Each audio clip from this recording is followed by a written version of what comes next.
response to, different conditions or propositions, but I really do feel like the but kind of stops with the emotive response. Like if I don't want to, if I know I'm gonna feel bad because I go out in the cold, wet rain, that's gonna like motivate me to put on a rain jacket or use an umbrella. And that might seem like a logical thing, but I think that I'm using logic to come to accurate conclusions about what my emotive response would theoretically be in some future circumstance. So Yeah, I don't know. that sounds very accurate upon reflection. I agree with you. Right, like the emotions are the driving seat of our desires, right?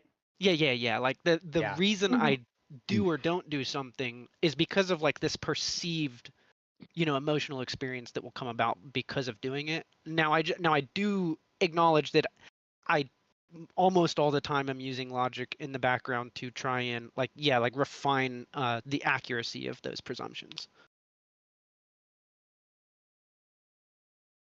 Because I could just assume I would like to get cold and wet, and find out that I was wrong. Do you guys remember in Hitchhiker's Guide to the Galaxy, the man who actually runs the universe? Ringing any bells? Oh, just a tiny little bit. Kinda, yeah. Oh, well, you'd have to remember a fair bit of details for what I was going to say to make sense, but he kind of is like that. Like he has to rediscover every single thing every time he does it. He refigures out how to use a pencil every time. It's just an interesting scene. That is really funny. Just as a concept, like that's the guy who's running the show. Yeah. Well, he doesn't even know he's running the show either. Like people come and ask him questions and he answers them, and I don't know. I mean, Hitchhiker's Guide to the Galaxy doesn't really explain itself everywhere, but it certainly has a lot of fun ideas.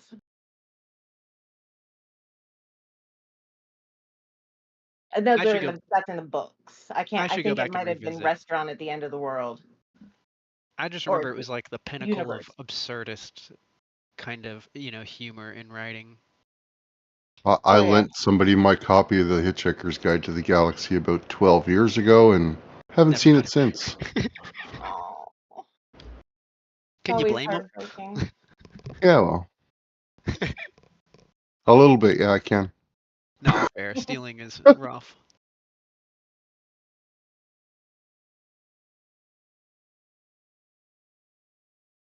Let's see.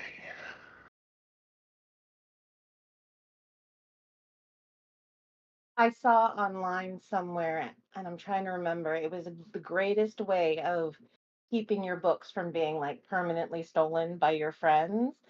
Trying to remember the details of it. It'll come back to me, but it was really clever. Sorry. I should have waited until I thought of it to even say anything about it.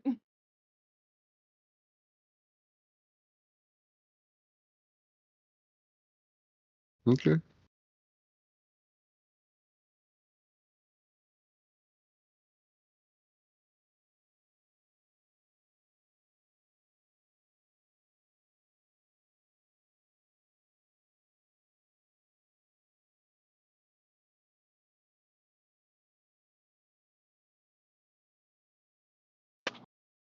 Great. Thanks for the reminder.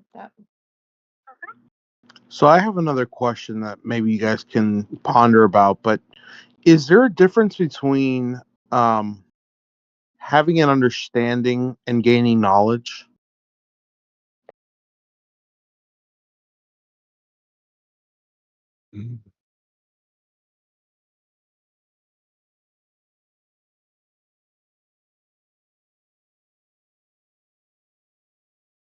Yeah, not quite. Like basically like because like they're similar in the sense of like an understanding is like a intuitive process, but I don't know if like having an understanding of something is the same thing as like, you know,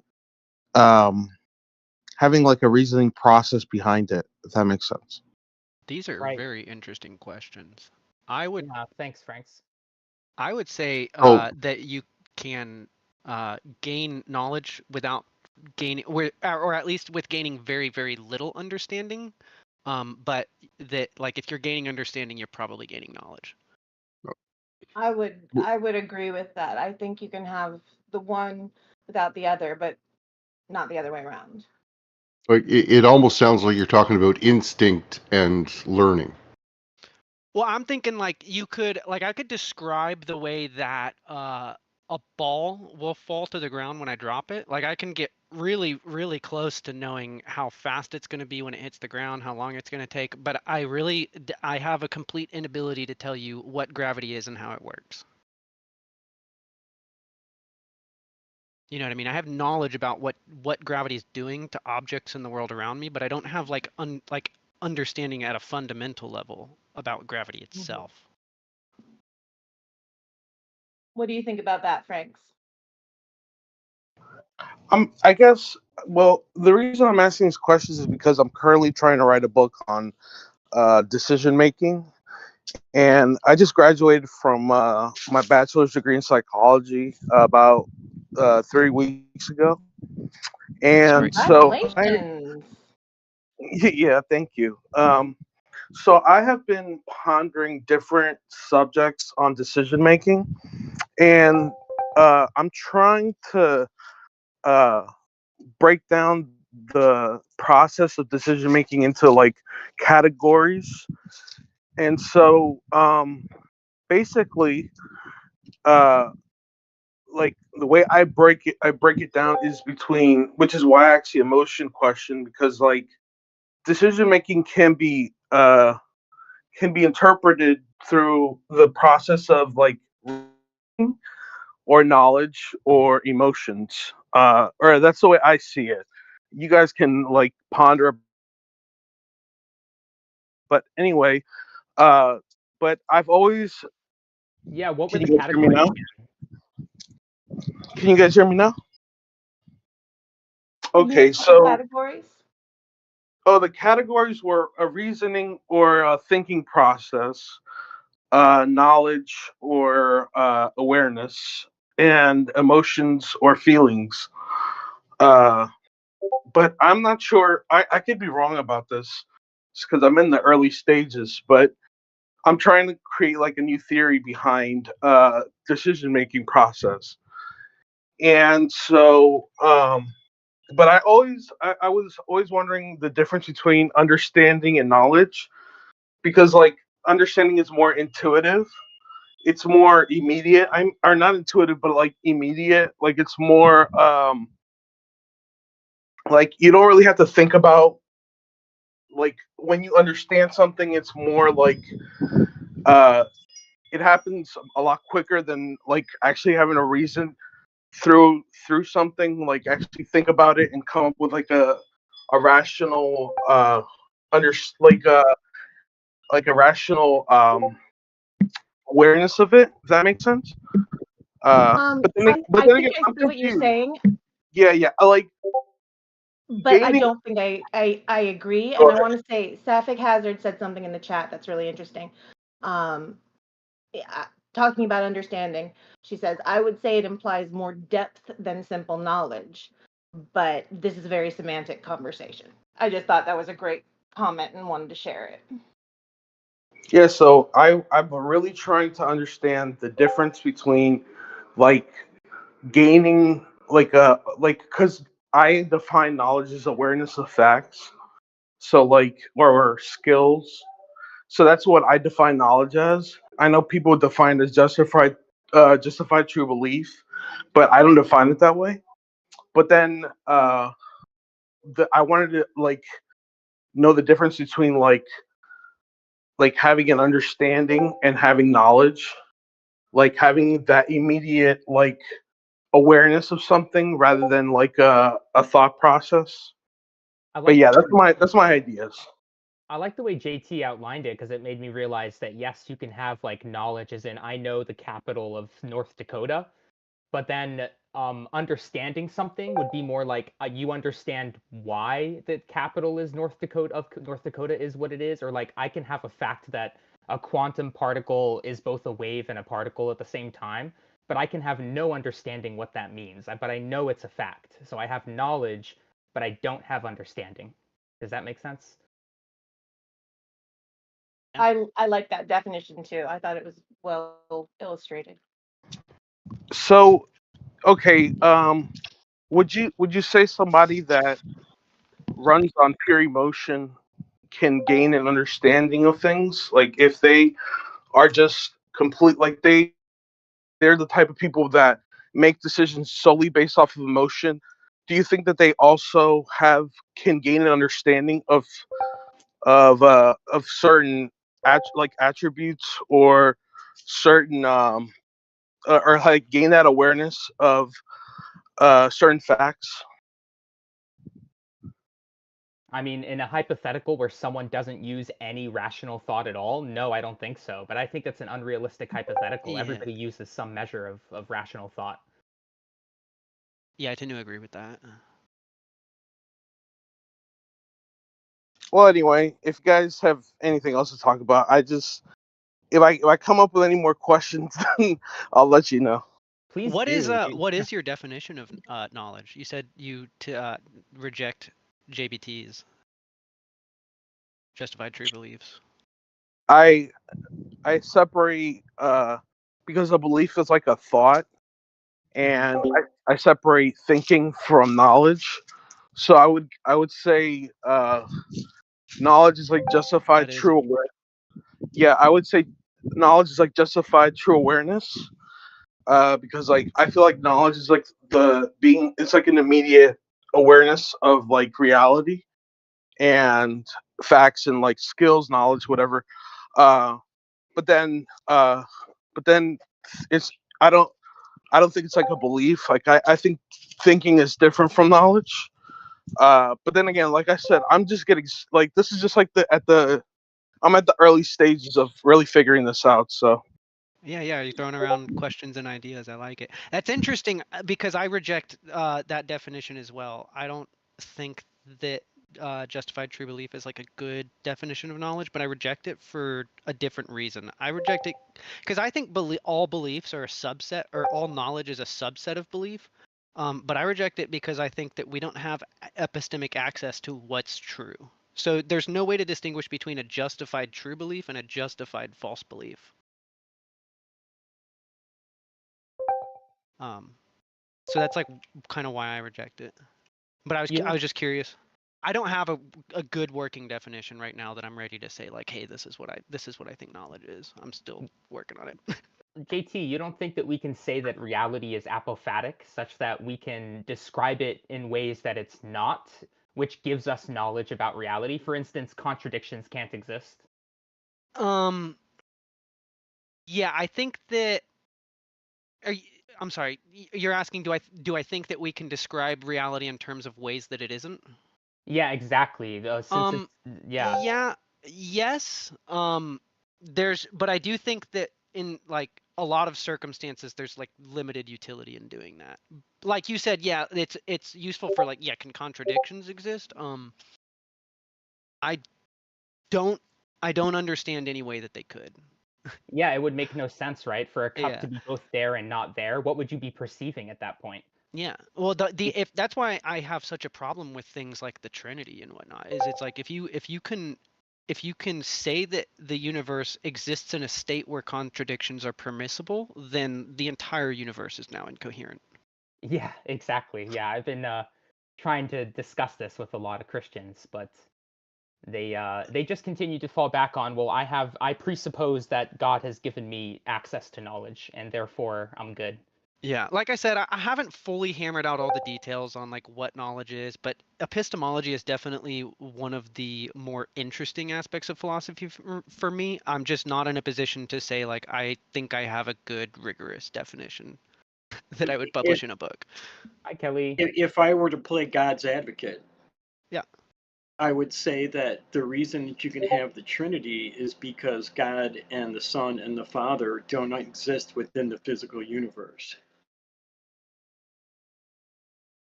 That's all. And because I've heard Christians say that. So I mean that would just yeah.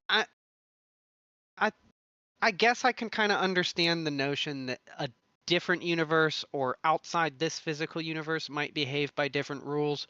But it's like, I don't. I have a problem with thinking there's something outside the universe. yeah, I guess it depends on what you would say the universe is. Some people use that term like just this inflationary period, and some people use that term in ways that other people would use cosmos. Hmm. Um, Sorry, man. I didn't mean to derail no, you. you're no, I'm you're so good. You're good. sorry. I was drifting and I was in the weave, you know. I don't think it's possible in any universe for the laws of logic to be different. Yeah, I I'm really not. think, yeah, I don't see how that's possible at all. I've always had trouble with the idea of the Trinity, the three in one idea, because the religion I was raised in sees them as three entirely separate people. So, Yeah. I'm kind of the odd man out there. Were you LDS? Yep. Okay. Yeah. Yeah, I had they cycled their missionaries in my hometown over the holidays, and I got to meet the new guys a couple nights ago. They knocked on my door. Nice kids. They're Yeah. always nice They kids. are always nice, but it was funny. I was like, "Oh, did so and so and so and so already leave?" And they were like, "You know those guys?" I was like, "Oh yeah, I've been down in the basement. I do a lot of like SE with them and stuff." So I've heard conflicting things from LDS members. Do they believe that you'll like become like a god yourself in the afterlife and have your own realm?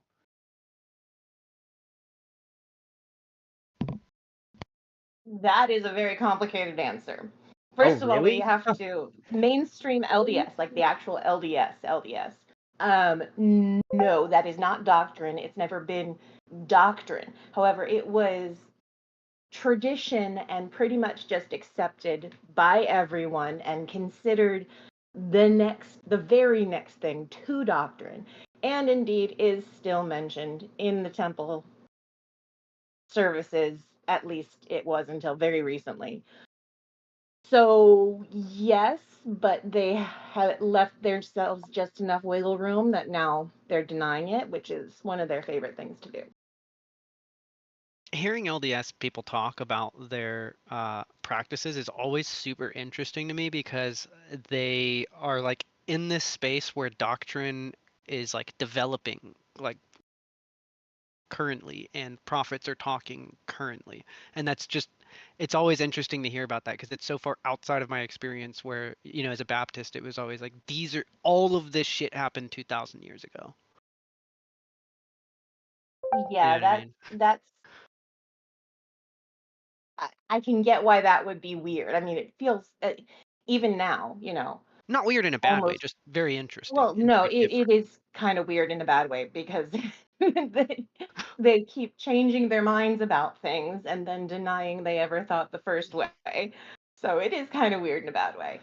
But growing up, it was just the way it was. And it was really shockingly late in life when I realized that not everybody, how weird Mormonism was, really, actually. It took me a real long time to grasp how truly unusual it was in a lot of ways. Oh, you thought all the other religions were like equally quirky? Um, More or less. I didn't realize like Close. a lot of the fundamental things that Mormons believe are different. I mean, I knew there were some differences, but like for instance, the whole thing about not being with your family in heaven, that blew my mind. I'm like, why would you want to go to heaven without your family? I mean, it still doesn't make any sense to me. The typical Christian view of heaven sounds atrocious to my mind. Want to hear something funny? Hmm. A few years ago, I was watching a video on YouTube. It was of Stephen Fry, and he had mentioned that he had been in Salt Lake City, and he went ahead and took the tour of the Temple Square, which I've actually done myself. It's rather fascinating. Mhm. But he was telling the story about the person giving the tour and everything, saying that if you're Mormon, that when you die, you get to be in family. And if you're good enough, you get to be in heaven and all this stuff. The top level of heaven, and you'll be with your family for eternity. And then he says he got Right. kicked out because he asked, well, yes, but what if you've been good?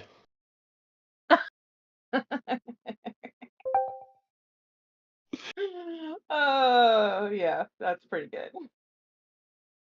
Stephen Fry is one of my favorite people. Hmm.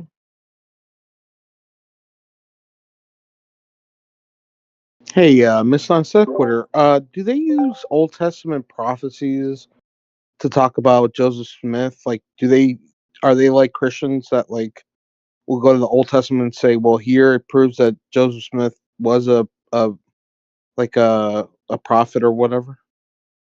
They'll use everything. I mean, they'll use they'll use anything to prove to show. I mean, they get real creative. They think some South American, like the Incan religions and stuff. I've heard them twisted that into prophecies for, you know, the Mormon religion. It's insane. It's really pretty crazy. um So yes, however, the Bible, they also have a kind of unusual relationship with the Bible in that they believe that it to be the word of God as far as it is translated correctly. So they give themselves a little out there too to pick and choose which parts of the Bible they like. A lot of the North American mounds that I don't know if you know about the indigenous peoples mounds, but a Mhm. lot of those were looked at it as by Mormons as having been built by the lost tribes because there's no way that the natives could have built these things, right? So Oh, I absolutely. saw that put up as proof that Mormonism was real. So Yeah, they just take other people's beliefs and just feel like, no, actually, this is why those beliefs actually support ours. It's pretty disrespectful, I think. yeah, it's actually kind of racist when you think about it. I mean, these people couldn't possibly have done this. They weren't smart Yeah, enough to do. it's definitely racist.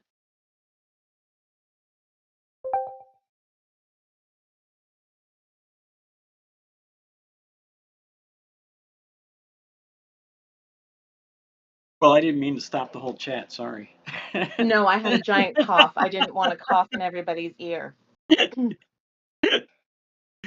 I feel like I've been shutting down conversations all day.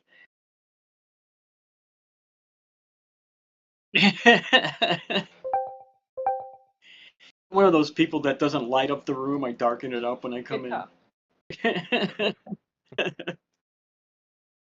Yeah, right. Inside of every silver lining, there's a dark cloud.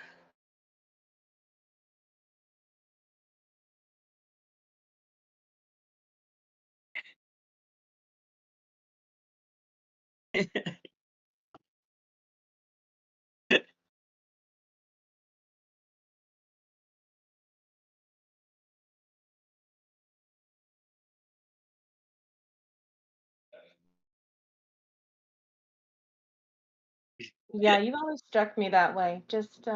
I'm just a little black rain cloud.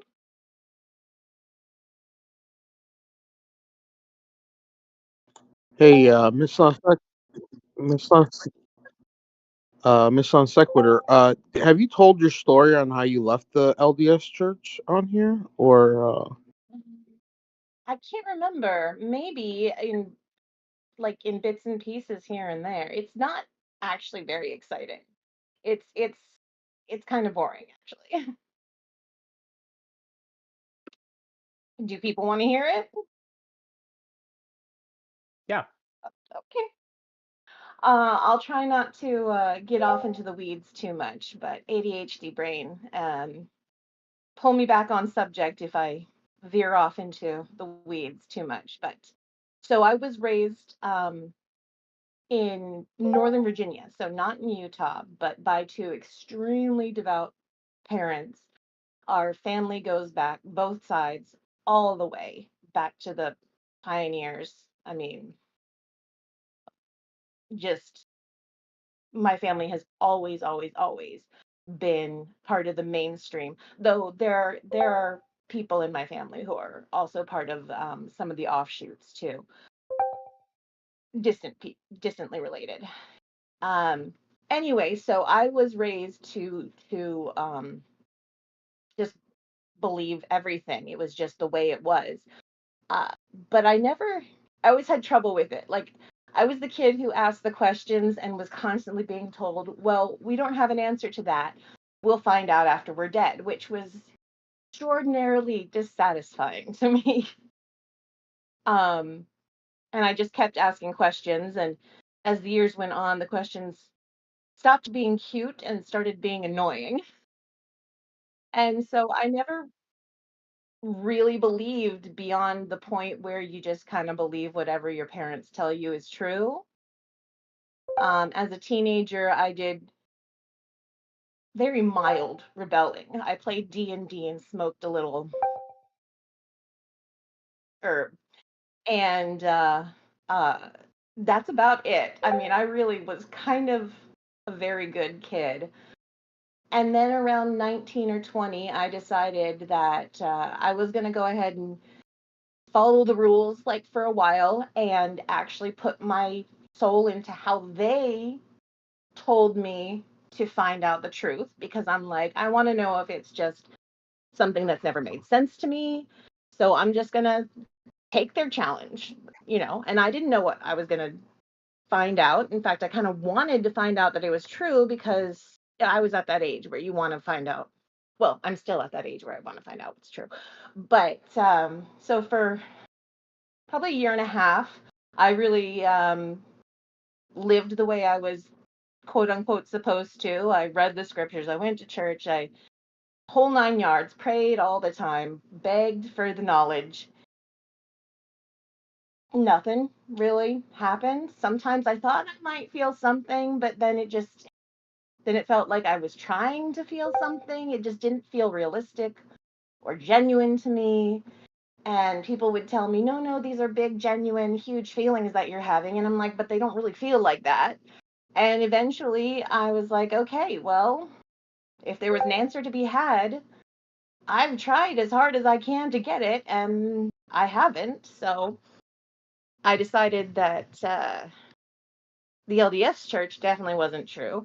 I went through the typical stuff. I mean, I was a weird kid, a goth, so I dipped my toes in Wicca and everything, and I did some searching, and I became an atheist when I watched Zeitgeist for the first time, which is a little embarrassing because it's really very inaccurate, but that's what kind of broke my atheist shelf. And then fortunately, I didn't stop researching there, and I learned better.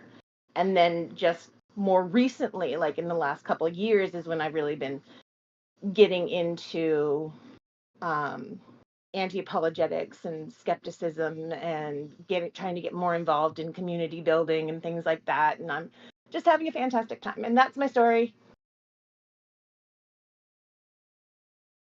Oh, cool.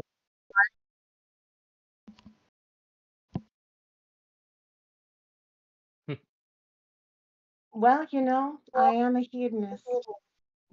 Interesting that you mentioned Zeitgeist too, because right around the time that I was starting to kind of deconvert myself, I was getting politically active, and a friend of mine owned this kind of art gallery, indoor, outdoor art gallery, music venue, and all that. And I actually hosted. He let me use his facility, and I actually hosted a public viewing of Zeitgeist, all three of them, when all three of them were released. Mm. And I've since my brain has since developed further, and I realized, oh shit, what the fuck was I thinking? Right. It's a little embarrassing that that's how I became an atheist story, but I don't deny it because, it was a Yeah. step I needed to take. I was kind of on my way toward atheism at that point, and I was Oh, also yeah. following Alex Jones at the time and all that stuff. I was into all the weird conspiracy crap. But my God, what really finally pulled me out of it, oddly enough, was Aaron Ra. It was something that he had said that finally made me shake that last bit of faith that I was hanging on to. He said something because I kept saying, "Oh, I'm not really an atheist. I'm just an agnostic." And he said something to the effect of, "An agnostic is just someone who doesn't yet know that they're an atheist." And that struck something in my brain. It's like, holy shit, that's true. And from that point on, that's when I started, really I felt like I was able to actually get rid of all of that crap. And here I am. Satan's doorbell. Were you like a full-on believer at one point in your life? Oh, big time. Yeah, I was a youth minister. I did I did the what do you call it? I was going to go into ministry. I had a Bible with me everywhere I went. People on the bus absolutely fucking hated me because I was like throwing tracts at everybody that I came across. I was insufferable. Well, I'm glad you got better. Yeah, I found the cure. The cure was the Bible. I finally fucking read it.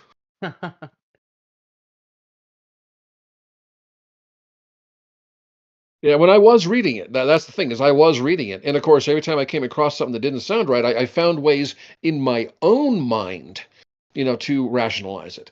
But yeah, but when I Yeah, started listening more and more to actual people like Aaron Ra, Seth Andrews, people like that, um, I finally started being able to break out of that because there was a thing in my brain that said because there's certain things that didn't make sense. The fact that we're reading this in a modern day English language, it wasn't written in modern English, and so little things like that started creeping into my mind and started making me question more and more. And so the more I started to look into a little bit more into the original languages they were written in, and then it's like, holy shit, that means something completely different than what the preacher is saying, that sort of thing. So, yeah.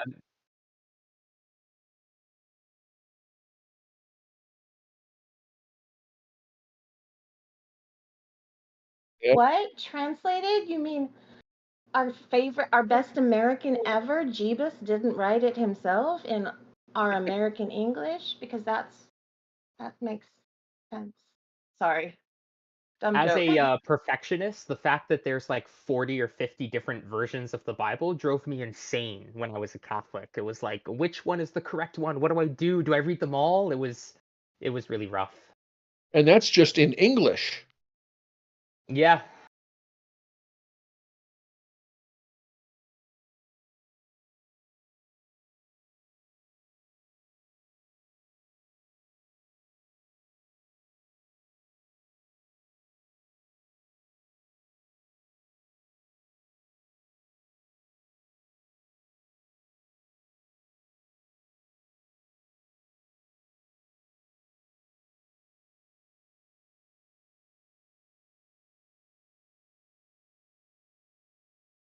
Mhm.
Yeah.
Right.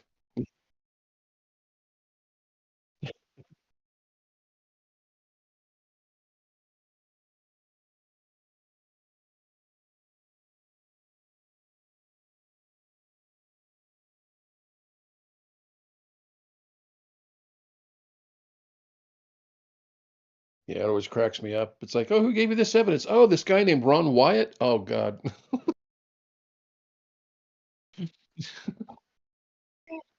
Don't even bring up Ron Wyatt with me. Not with my background in geology. It's Yeah, that guy cracks me up. Oh my God. And people still believe him. Oh,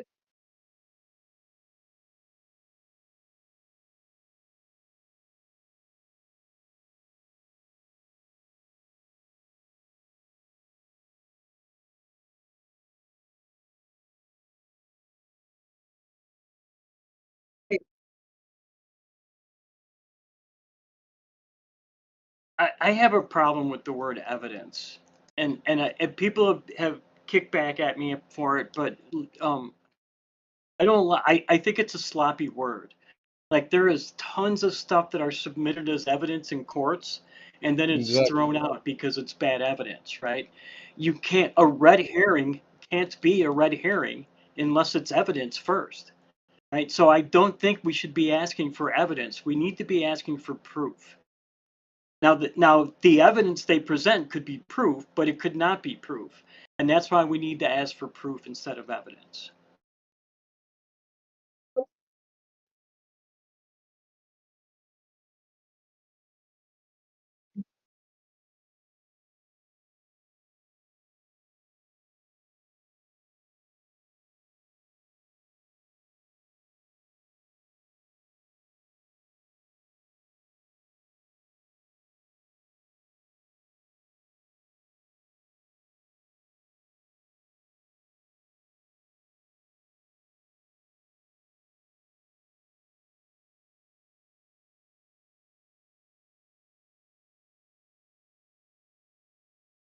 To me, empirical evidence would be proof.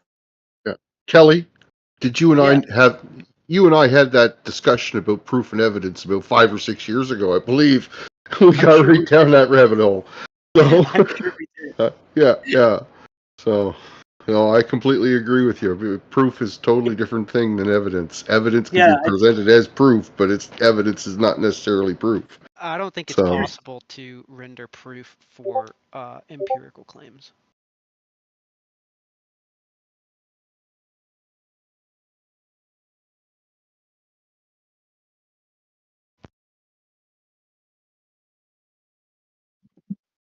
What This can is you just like prove? problem of underdetermination here. JT, what can you prove?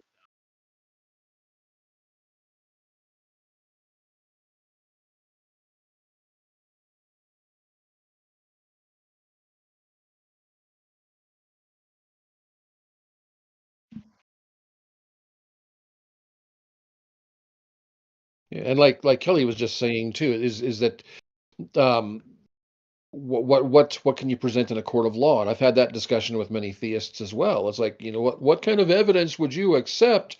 That sort of thing. They always ask you that question. It's like, well, first of all, how are you defining your God? But even at that doesn't necessarily matter.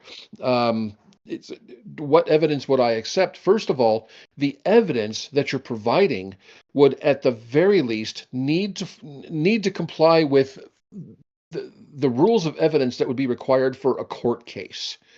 If they couldn't even do that, then what good is it? It's like people always tell you, it's like, what about the 500 that witnessed Jesus after his resurrection? Well, okay, but that's like decades later that one person was telling another person they saw 500 people. Well, who did the head count? Can you go and identify those people? This is what a court would call hearsay. That's not evidence. Yeah, I'm definitely on the same page as people who say we just need to be using a more rigorous and strict definition of proof or evidence for Yeah. scientific claims than what you would see in a court. I think the standard of just like you know, beyond a reasonable doubt is not very good for investigating, you know, scientific facts about the universe. But yeah, I agree. I would definitely agree. But even the evidence that they provide for a God doesn't even meet the standards for a court. Yeah, which I think are actually too weak for scientific investigation. So if they don't even, you know, I'm with you. If they don't meet something that's not good enough, then yeah, they're just not good enough. Those Yeah. evidences.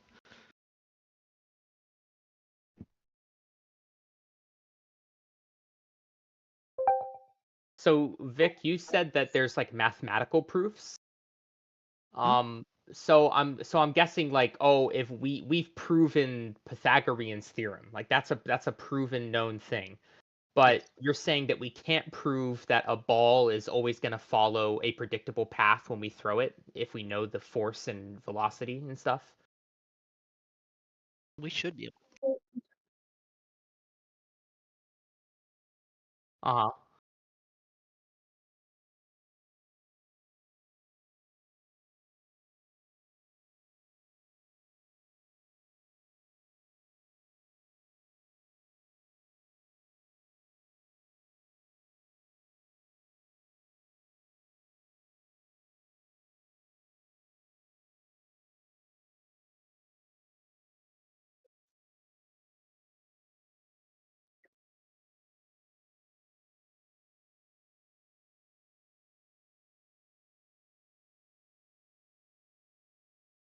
Isn't isn't ob- how about say is an observation empirical?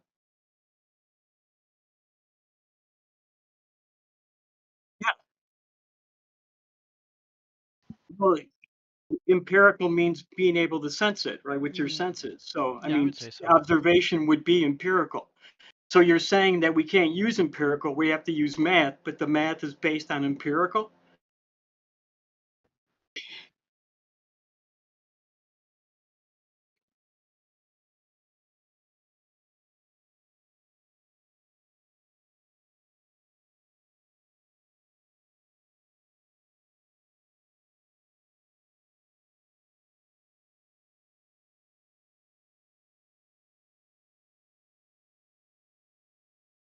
But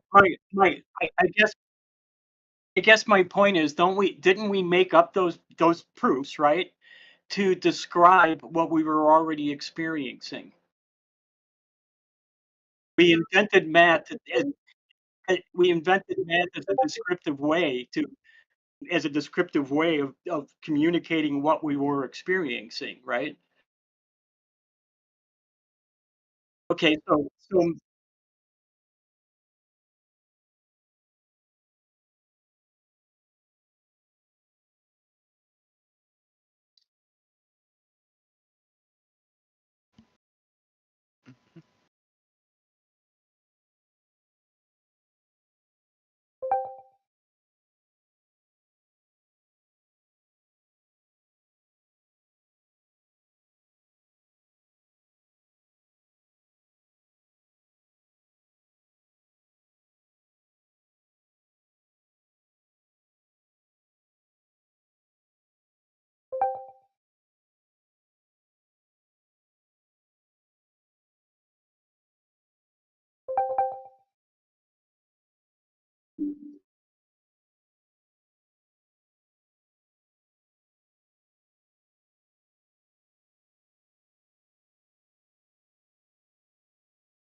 Well, I think that's like it's notable though that it's like functional certainty. Like I can functionally be certain that the ball is going to go exactly the way I throw it because the odds of it deviating are so infinitesimally small it would take like a multiple the span of multiple universes for it to actually happen.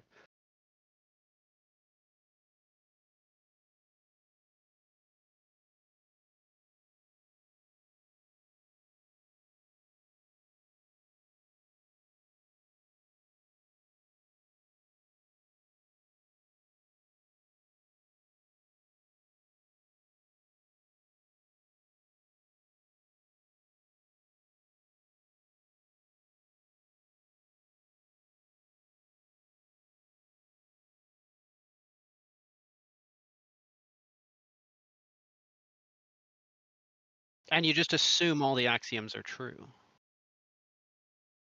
Yeah.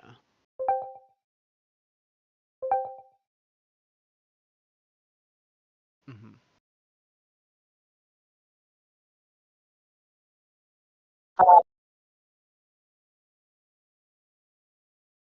You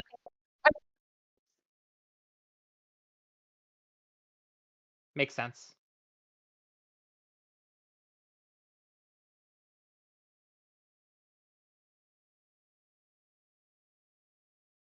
So is it appropriate for us to ask for proof, or what do you think? I think it's inappropriate.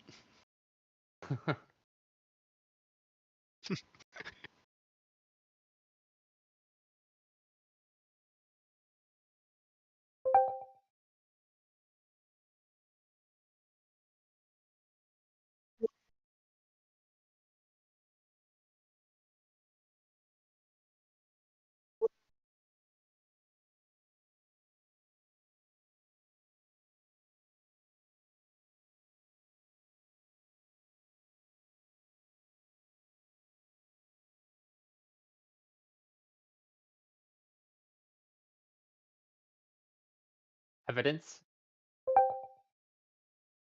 Novel testable predictions. Oh yeah, T-jumps thing. Yeah, it's not a bad heuristic. I like it too, yeah.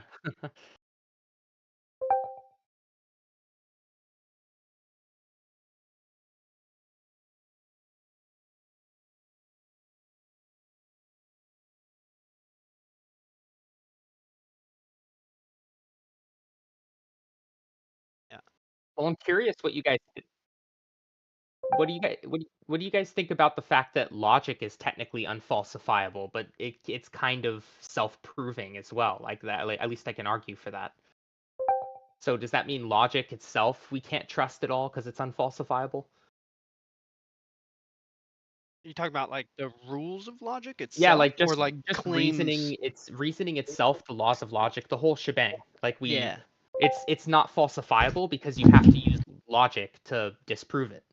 So you have to assume it's true to disprove it. Your boy That's the needs to basic read precept Immanuel Kant. That's the basic precept argument, isn't it? Yeah, pretty much, Kelly.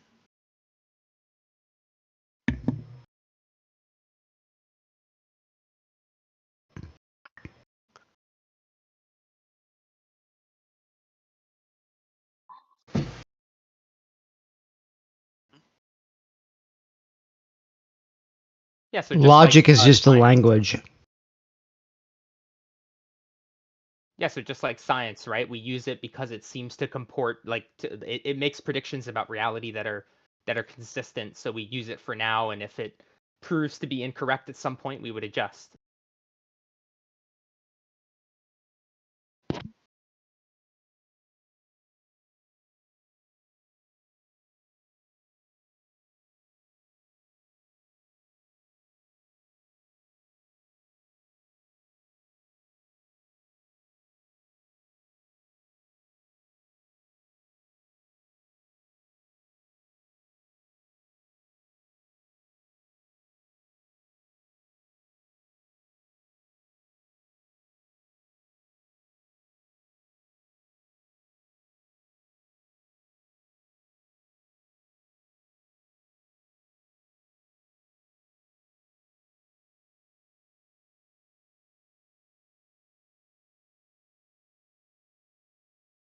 Right. I think a lot of people have this like mythology built up around logic and mathematics, especially, where they think that they're something super special. They're both languages. They're both languages that we use to describe the world around us, and languages are inherently malleable. So, where we find the laws of logic or laws of mathematics break down, that's where we define new terms into existence. Right, but they refer to something real, right? Like the word water is malleable, but it refers to a liquid that we observe that's not going to change. Conceptually, maybe, but they're still both just languages that we can Yeah. alter how we see fit. Sure. Sure, I just don't think we can alter the concepts that they refer to. So if we're being rational, whatever we choose water to be, or whatever we choose to call the law of non-contradiction, the concept that it represents, if we're being rational, we'll always come to the same conclusion about it. Right. Yeah. I mean, I'm That just sounds struggling to debate with people who run tag. Like, so maybe you guys have some thoughts about it, but like that you can't ground logic without God. And I'm trying to say, like, I don't think logic needs grounding for it to be true. It just kind of necessarily is true. Well, But I don't it's know. What do you grounded guys think about that? inductively. I don't think they're doing anything different than you and me. I think they're just asserting that they have some Yeah, additional. you're not. Yeah, you're not going to win an argument with those guys with a precept. That's their whole argument. You're relying on logic. Logic is faulty. I'm relying on God. God is perfect. I'm better than you are. You can't think of anything. You can't believe anything you know, but I can believe everything I know. And you're never going to win that argument. Yeah. Yeah, Well, it's rough. well, sure you can, because you can just No, insert you won't. No, you random won't. thing. Dude, I've been No, arguing with those people for 5 You years. can mirror it. You can mirror it, and that's fantastically frustrating for them. But you won't like. I think what Kelly's saying is you won't run a mirror argument and cause them to be like, oh yeah, this is kind of nonsensical. Maybe I should think Oh, well. about this. That probably Yeah, I will mean, never happen. yeah, I Or mean, with once very you run few into a people, flat perhaps. earther, you're never going to be able to convince them. Yeah. You know, I pointed out that we're both in the same boat. You know, we're both presupposing something, right? And they'll just no, but I'm presupposing God though, and God's a fact. So fuck you. You know, you just can't. There's just nothing you can say to them that's going to make them change their mind or even listen to you. Yeah, I feel like by the time you've started running tag, you've like you're beyond being convinced by rationality. What is the saying? You can't reason a person out of a position they didn't reason their way into. Presupposition Exactly. are just the worst, man. It's just the worst dishonest interlocutors you can come across. It's by far my least favorite. Yeah, I mean, that's the reason why my little logo or my avatar is what it is because Saitan Bruggencate is all, you can't prove you're not a brain in a vat. And I'm like, yeah, you're fine. Like, Well, you know what happened at Sai, right? What happened to Sai? Oh, he got kicked out of his church for having sexual improprieties with one of the other church members. Shocking. What? A sex scandal in a Christian church? Say it ain't so. With Saitan Bruggencate of all people. That's true. It didn't surprise me. I'm not making that up. It's totally true. Oh, I'm not surprised.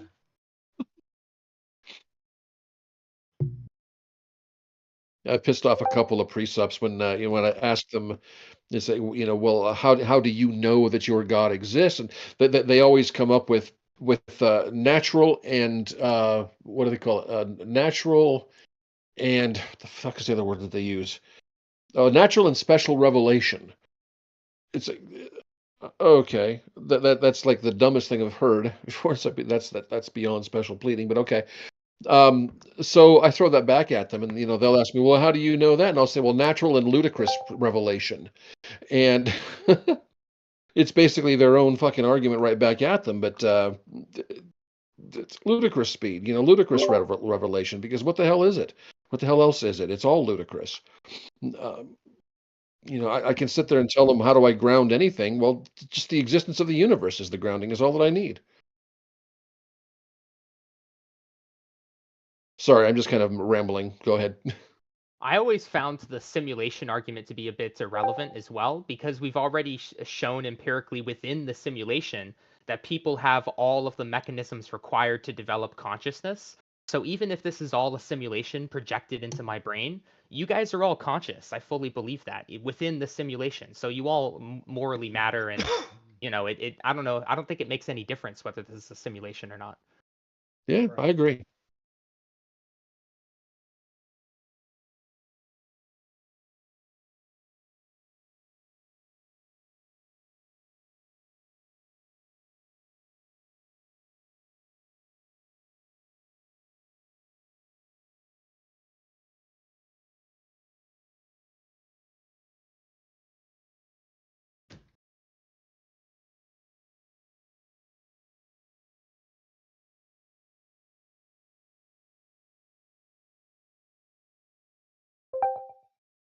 Yeah, exactly.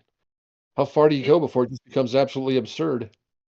It is pretty funny. I was in a server the other day, and there were some precepts in there that were doing the whole, well, how do you know that? And I was Yeah. like, I don't. Like, I gave them an ad infinitum of, I don't know anything. And they were just like flummoxed. They're like, really? You don't know anything? You don't know that you exist? No, That's I don't that's know. usually How that's how usually do what I they know want. that I exist? That's usually what they want you to admit, that you don't know anything for sure. they Seriously, it were is. fucking, yeah. I'm like, no. I mean, if I don't know anything, then how can you tie it back to your stupid assertion? They were shocked that you were totally okay with not knowing anything. Yeah. Because we think that's the big gotcha. Oh, you Yeah, don't know anything. that was the thing that bothered them. They were like, "You're fine with not knowing that you don't exist." I'm like, I don't know. Maybe I'm a simulation that is feeling like I exist, but I don't actually exist in some fundamental way, and so I don't exist. So okay, I'm fine with that. Like, I I got nothing, and they were like, "What?" Sorry, guys. Because they just kept probing and probing and probing away at it, and I just kept going, I don't know. Like, Yeah, I can play your game too. my favorite.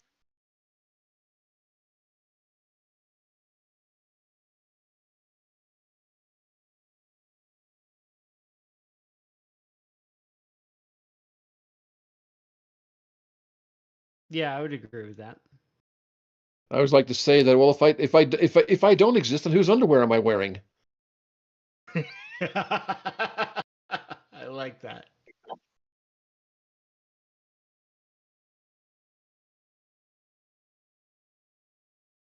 Yeah. Is it yours? Are you a solipsist? No, solipsism's for other people. The correct answer is always Heidi Klum's. There you go.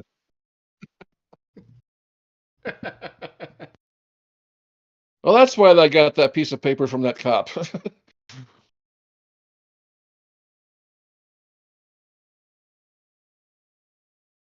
You're like, why am I What is a restraining order? Sounds kinky. Yeah.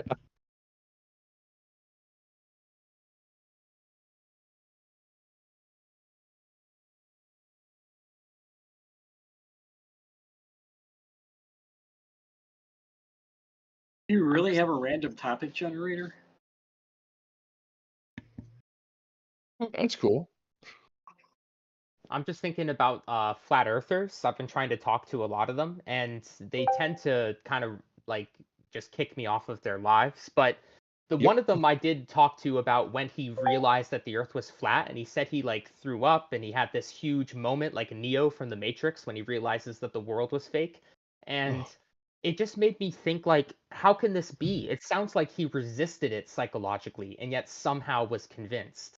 Like, what do you guys think? Like, why is it some people can be so convinced by the same evidence when other people have the evidence and they're completely not convinced? The very same evidence. I've got a great answer for this as somebody who has talked to flat earthers for about 20 years now. Oh. It's real I didn't simple. realize it'd It's been around that real long. simple. It's so simple, you guys are going to be like, oh. Every flat earther is an ordinary person that really, really wants to feel special. Special. Yep. Yep. That's all Yeah. it is. I was just I will thinking that. totally agree with that. They want to be smarter than the college professor. They want to, yeah. I think that's it. They want to be special. They want to be smarter. I think that's the root of almost like the majority of conspiracy thinking is the acquisition of secret knowledge. Yep. Yeah. And being able to like predict the future and be ahead of the game, make better judgments about like what it's all about. That it's all about fear and the desire to be like better and smarter than your peers. To be fair, that is what many theists accuse us of too. Hey, I want to be better and smarter than my peers. That's not like a bad a bad thing. True. I think there's a way to do it. Since we are on this topic, can I make an argument? Go for it. The Earth is covered by approximately 70% water. That water is not carbonated. Therefore, the Earth is flat. Mm, I see what you did there. Played. And apparently Glober's Saturn debunked. is also flat. Saturn is most definitely flat. I have photographic evidence. Hydrogen sulfide. Look, That one's almost all gas. I love my flat Earth society. Well, photographic evidence, you got me. Yeah, I mean. Speaking of, I think that's my favorite thing probably about flat Earth posters is that they'll go on the internet and say like every ISS video is fake. Every, all this different stuff, it's fake. And then they'll like show pictures from the ISS of like a lens that produced a flat horizon. And it's like, okay, so you've just spent the last, I don't know, 20 years calling every piece of footage and video fake, and now we're supposed to believe your footage? I don't know, Bubba. Yeah, I I just think always that's like crazy. And it's not just one conspiracy. They go down all the conspiracy rabbit holes, which I understand because I used to do the same thing, 20 years ago with like 9/11 especially. But every time it's like you bring up, look at all the photos of the moon landing and all. Oh, that's all photoshopped. They didn't have Photoshop in 1969. What the fuck are you talking about? Yeah, it's the If same they had that good phenomenon. Photoshop back then, Hollywood movies would have looked very different. Exactly. It's exactly the same phenomenon across all of pseudoscience. So, if you go back to the mid 90s when I started being like a hardcore skeptic advocate, anti-vaxxers follow the same model as flat earthers, as conspiracy theorists, as JFK assassination people. They're all following the same model. It's all people that don't have enough education to understand the subject matter, and they really want to feel special about themselves for something. So they fall into that rabbit hole of, I found secret knowledge that nobody else knows. And I've come across some of these. Oh, go ahead. Oh, sorry. I think we started talking at the exact same time. You go ahead. Yeah, it's probably a delay or something. No, I was just saying when I've come across, when I've had, I don't really get into the whole flat earth because I am by no means am I any kind of a scientist or anything like that. I'm just an average guy, so that's why I like coming into forums like this, because I like to surround myself with people that are smarter than me, because I like to be able to learn and understand things a little bit better than I do. Because, like I said, I spent a lot of time as a Christian, so deprived myself a lot of education. But when I've come across some of these conspiracy theorists about the moon landing, flat Earth, or any of these things, one of the things that I bring up to them, it's like, so you're spending all of this time worrying about whether or not people walked on the moon. So what if it was faked? Who cares? If we were to find out tomorrow that it was actually faked, I would laugh my ass off. I think that'd be hilarious. Who cares? How does that affect your everyday life in the first place? And when I bring that up to them, all of a sudden, they don't really know how to react to that. Say, but the government's been lying to us. The government has always lied to us. Why would this be any different in the first place? Even if it were true, even if it was faked, who fucking cares? Right, but I think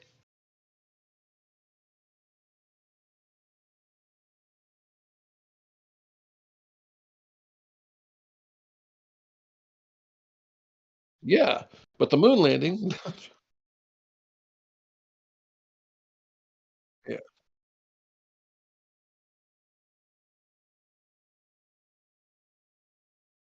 Oh yeah, absolutely. Stuff like that we definitely have to be aware of. But if it's something as mundane as like they faked the moon landing 50 years ago, or over 50 years, 55 years ago.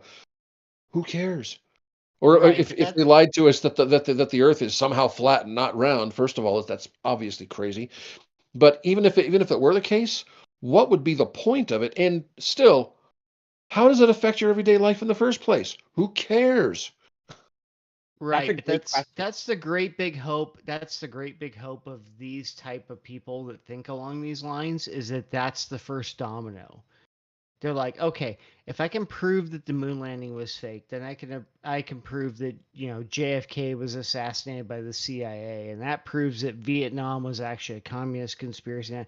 Whatever stuff that they want to fucking think, they think that if they can prove that one thing, it's going to be a chain of dominoes that proves everything else that they want to believe.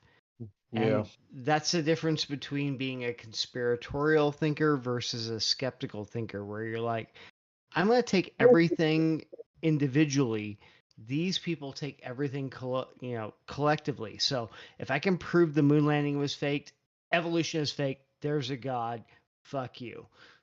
Yeah. So all of the government's leaders really are subterranean lizard people. Yeah, exactly. Like, I'm having a David Icke moment. Yeah. Well, and that's the thing that I keep pushing back on people is like, you know, the universe doesn't have to accept your model of how it is. Like Yeah. it just doesn't. Like, you can wish and hope and pray that it's going to be the way you want it to be, but it's not, probably. Yeah. Yeah, Neil deGrasse Tyson says it perfectly. Basically, he's saying the universe doesn't owe you any explanation for its existence. Yeah.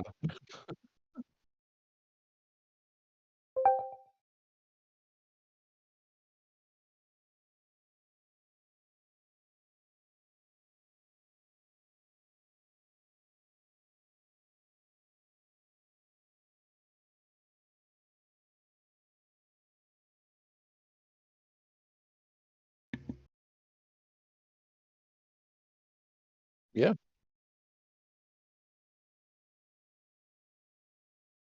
Right. That's why I'm not convinced by like arguments to Zeno's paradox kind of thing, where if like, you know, well, if time is infinite, then how did we get here?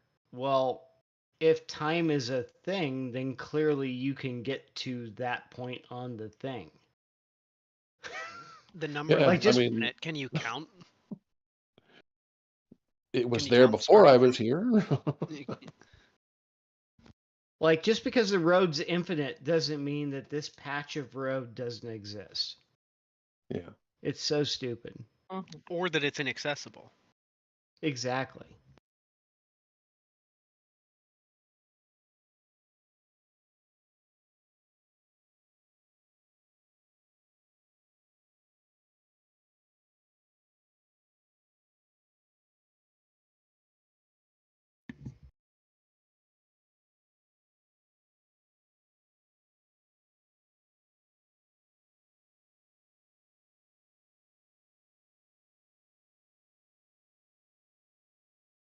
That's exactly even in like diffie-q when you're doing initial value problems, you don't need the first position. You just need the value at any, one position.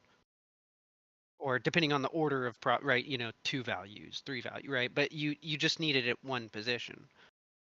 It doesn't But you have don't to be the think start of the function. JT, does an infinite past though commit you to a B theory of time because the future would have to like already exist in a real sense? Does it commit you? I'm not sure that it, because aren't there other theories beyond A and B that are more kind of there are. There's esoteric? like And I think that it precludes A theory, probably. yeah, that if that's I what can you're agree to asking. that. Yeah. Yeah.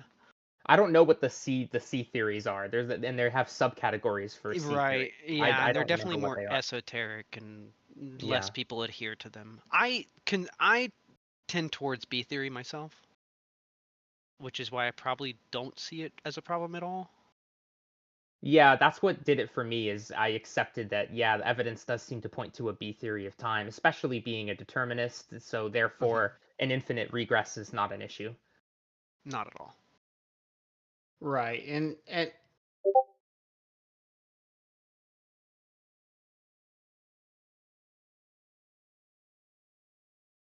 well, and as I pointed out to a group the other night, they were like, well, the universe had to have a beginning, so whatever. And I'm like, they're going down that road. I'm like, okay, well, what if the overlying causality that spawned the universe operates on a system where, let's say, all events occur simultaneously? So it's not even an A, B, or C theory of time. It's just everything happens at once from our perspective of time. Well, that breaks your infinite regress right there. And they're like, fuck. Damn. Like, yeah. So, and we know that time is malleable and it's not an absolute. So why the hell are we assuming that it is? Is it possible for a cause to coincide with the effect? Why not? To coincide. I don't know. It If- seems to be almost analytically true that they can. I mean, if you're, I'd asked if the cause of an effect can coincide with the effect itself. I'm So not like, sure what. yeah. So I don't know, for an example, but yeah, can you cause something and have the effect happen? I don't know. okay, Instantaneously. easy example. So imagine a two-dimensional universe where you can only move in X and Y. Can you simultaneously also move in Z?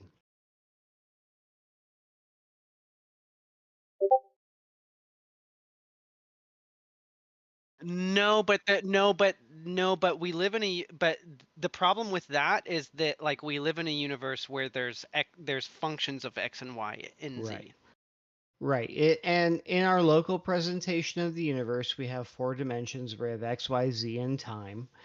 And what I'm saying is that there's no reason to assume those same rules apply to whatever exists beyond or outside, if that's even the correct way to view things, the universe.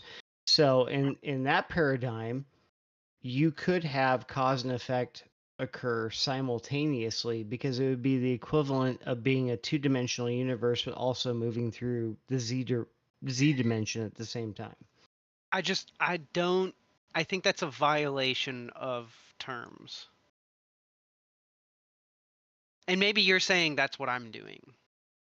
No, I'm just.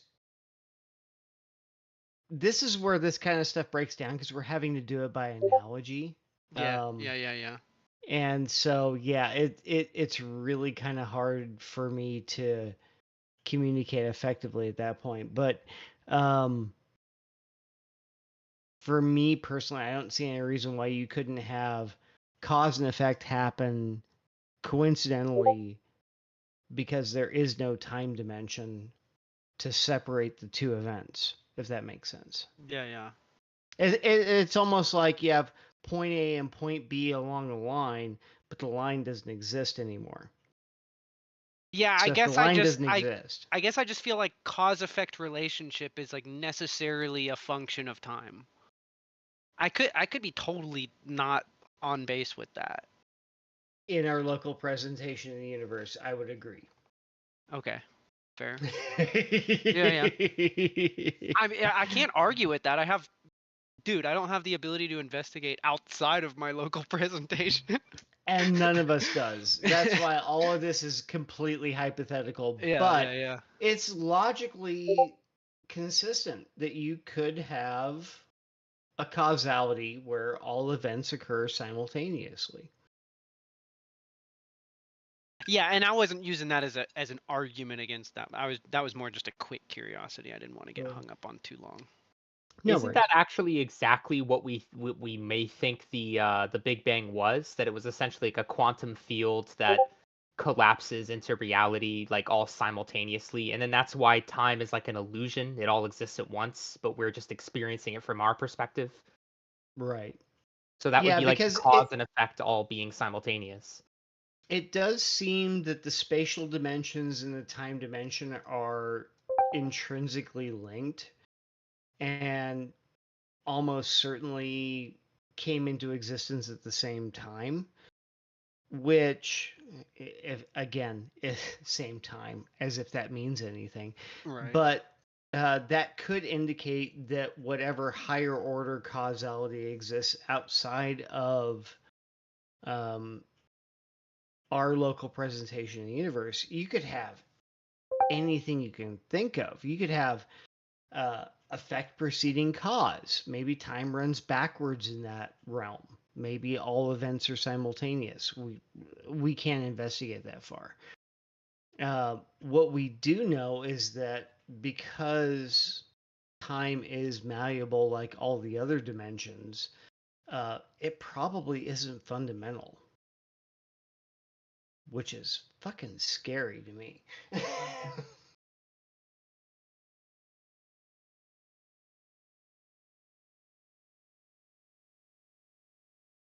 I'm a little hung up on the last bit.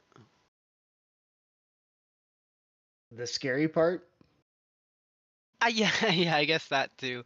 What do you what do you mean if it's not if it's not what? It's not fundamental? What?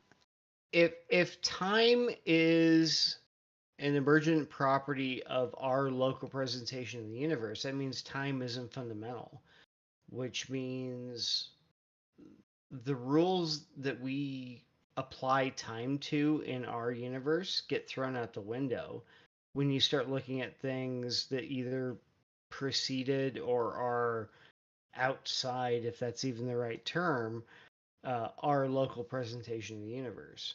Like, it may be the case that time just doesn't exist the way we think it does. Like, we look at time as like it's an actual hard concept, but Okay, just, yeah. Yeah, it's just another dimension that can be manipulated and warped just like up, down, left, and right. Okay, yeah. So, I guess that's not more scary than space being. I guess it is what it is. well, what's scary to me is that, creatures that grew up in a temporal universe, how the fuck are we supposed to understand a non-temporal multiverse, cosmos, whatever? Oh, well, it we is? won't. Yeah, exactly. Which Same is way we why won't I understand like a non-spatial universe. And that's why I get so angry at people that assert that they understand the ultimate nature of reality, because I'm like, no. That shit is so goofy.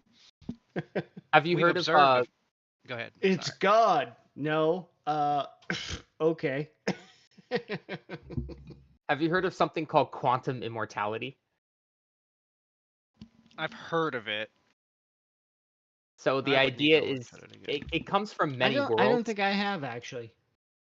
Yeah, it comes from the many worlds interpretation of quantum mechanics, where every single decision basically splits into multiple realities, Oh, and yeah, you yeah, yeah. exist in both of them. And essentially, if you were to make a decision where it splits, and one of those decisions, by chance, you happen to perish, and the other one you happen to survive, well, your consciousness will obviously exist in the world where you survive. So essentially, what this means is that no matter what you do, as long as there's a chance that you'll survive, you will always exist in the world where you survive, and essentially, you cannot perish. Is it It's- possible that it goes to zero at some limit? I think so. I think that like if you jump off of a really tall building, there might be zero chance that you survive, in which case all possible worlds you would perish. So Or suppose that you live for like 100,000 years and you were like born way, way before the modern age. Like wouldn't at some point it just get to like, limit yeah, zero? I think it would. I think that nowadays it's possible that you could exist in a timeline where they like solve aging or something. Yeah. But if we're Yeah. talking about- Nowadays it might that's be why different. you phrased Sure. it that way. Yeah. Yeah.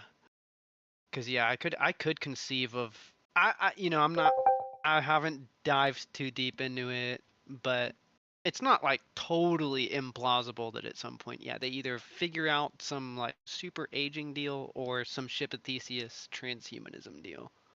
The main thing is if it was true, you could feel safe going into battle because there's almost certainly a chance that you'll survive, and you're definitely going to be the consciousness that survives. So that's where it would come in handy. Well, I don't want to promote an ideology that's main benefit is No, convincing I would people not to go promote into that. battle. But this is like that one movie. What's it called? Edge of Tomorrow with like Tom Cruise. Yeah, where yeah. Yeah, that was pretty cool. That was an interesting kind of concept. They recently did something similar in a movie where it was like someone lives and dies and lives and dies. I can't remember. But it was like Edge of Tomorrow. Well, there's Groundhog Day. No. Like way more recent. Digitally. Oh, sorry.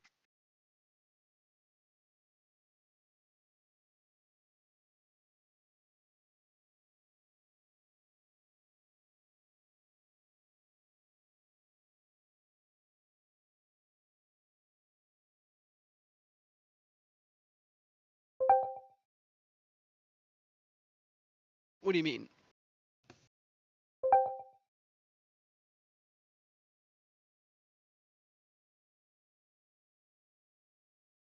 Oh, unintentionally?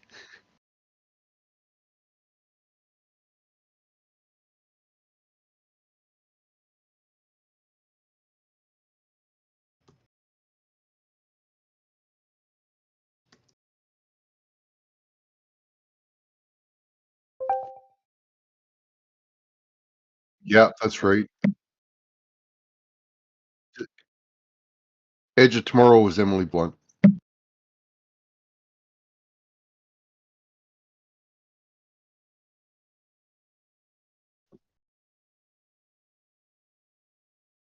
Really?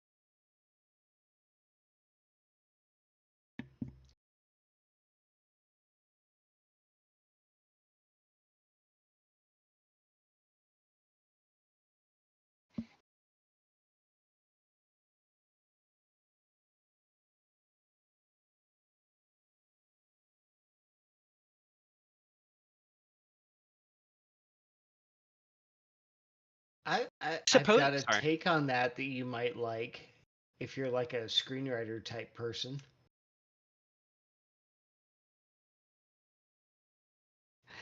So I remember thinking when I first saw Groundhog Day, I'm like, okay, one of two things is going to come out of this. Like, if you could relive the same day over and over and over again, you're going to do one of two things. You're either going to be the most altruistic person. So you're going to go through your day and you're like, all the people that you know are struggling, you're going to fix their problems, kind of thing. Or you're going to go through your day being the most selfish person in the world. So, because there's no consequence that's longer than 24 hours. So you'll just, yeah.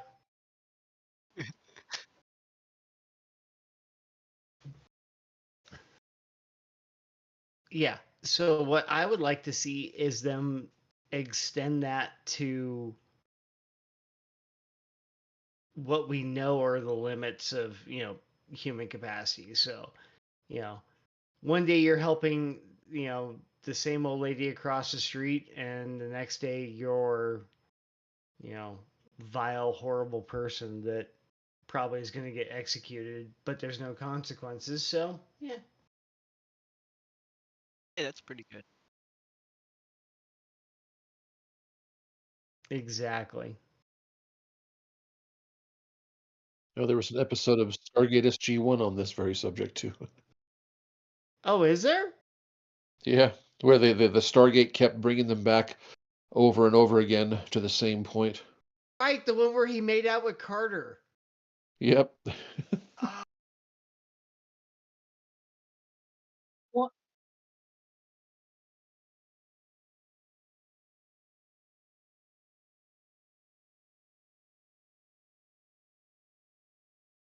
All right. It's so cute when that episode happens because there's like this whole long like will they won't they with the Colonel and Major Carter, and then when he gets stuck in Groundhog Day, he's like, "Fuck it, I'm gonna nail her," and she's Might like, as well. "I'm into it." one thing I always liked Suppose about you're in Groundhog the. Day, What was I, that? I was just gonna. Sorry, go ahead.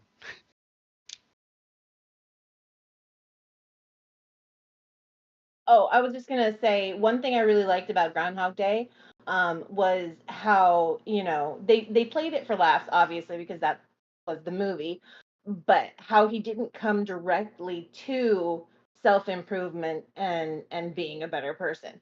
He spent a whole lot of time doing terrible things and trying to off himself. So, I always thought I liked that they included that. It just made it feel a lot more realistic.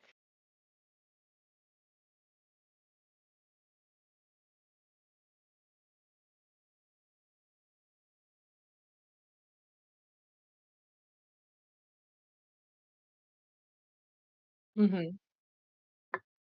Are you guys talking about in Groundhog Day or Edge of Tomorrow? Okay, Yeah. yeah.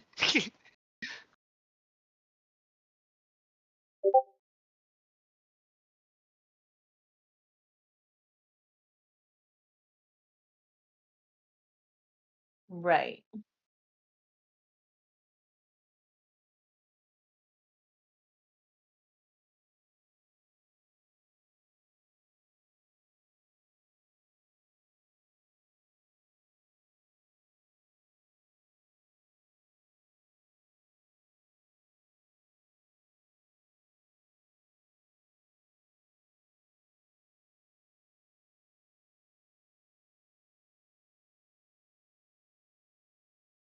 Yeah. Would it cycle back at some Almost point? definitely not. Not me. It would definitely cycle back.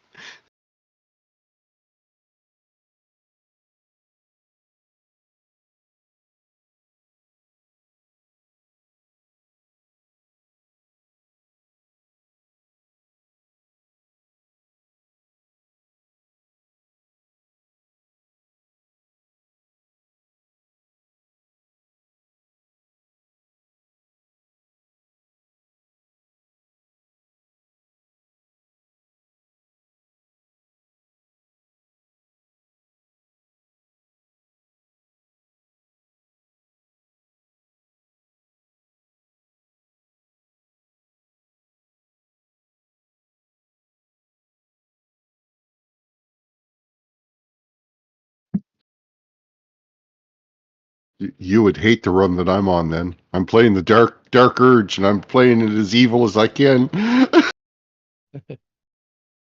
I got no. I act Poor when Vic and my Knights of Old Republic. when my older child first started playing Minecraft at, I think 6. No, not even. Maybe 5.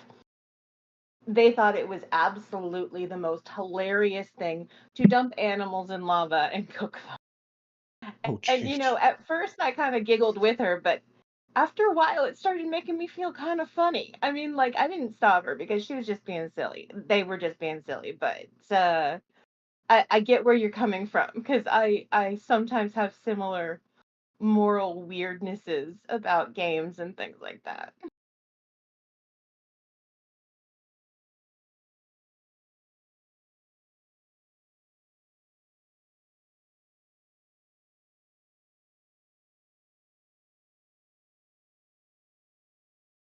Yeah, I don't think so either.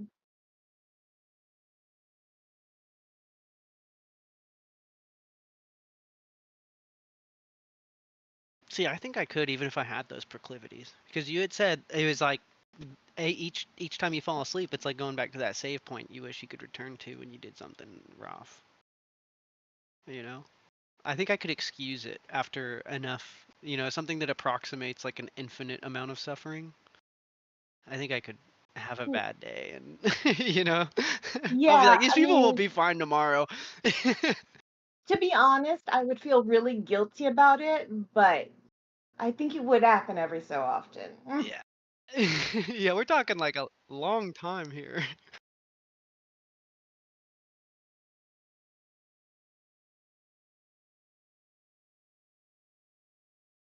Yeah.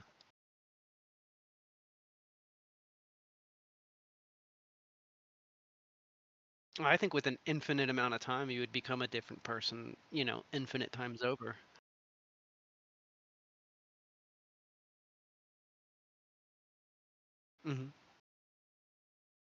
Because I think right in the movie, he's like learning and changing throughout. He's able to learn and change, right?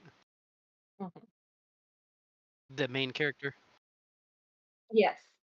Okay, yeah. So it seemed, yeah, I would assume that yeah, would be capable of doing that in, I guess what we would see as negative ways.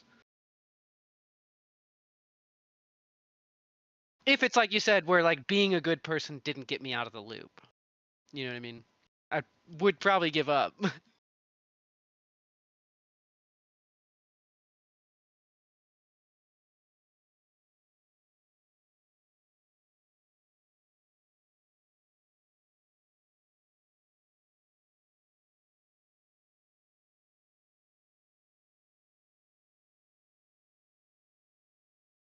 Yeah, what's the situation? What's kind of how do they explain it in Edge of Tomorrow? How does he get in the loop and how does he get out of it?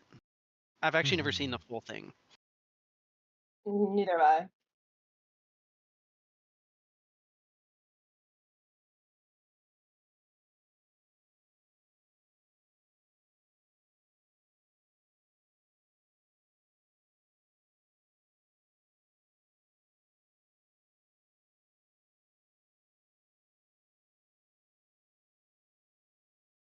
Okay.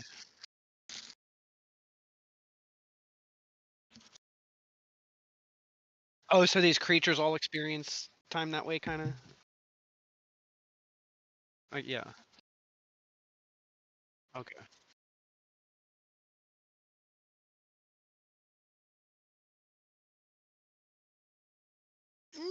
No, I'm good with the gist. I'm not a big film guy. Yeah, no, you're not. If there's I don't anyone mind else that spoilers, would so hate go a ahead. spoiler from a 10-year-old movie, now's your chance to Oh speak no, up. I've seen it. It's a Nope. fun watch even knowing.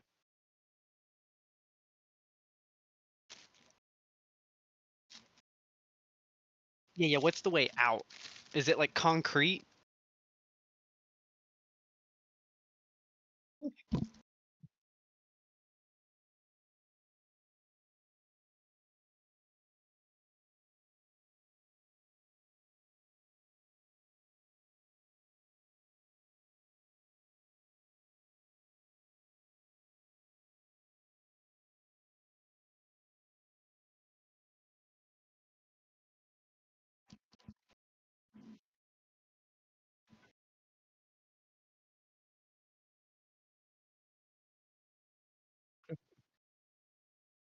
Play a song in front of a crowd?